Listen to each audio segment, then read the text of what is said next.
Hi guys, welcome to How to Solutions YouTube channel. In today's video, I'm going to show you how you can get Epic Legends on mobile.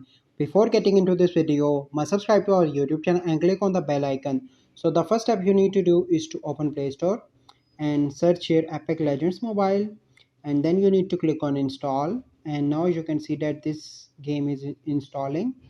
And once it is installed, you can see that this game size is 2.7 GB, so you need to wait for 5 to 10 minutes or 20 minutes depend on the speed of your internet.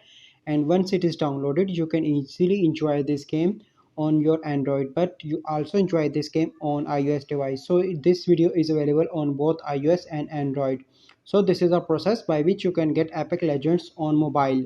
I hope you find this video helpful. If you find this video helpful, must like this video, subscribe to our YouTube channel for future videos. We'll see you in the next video. Thank you. Have a good day.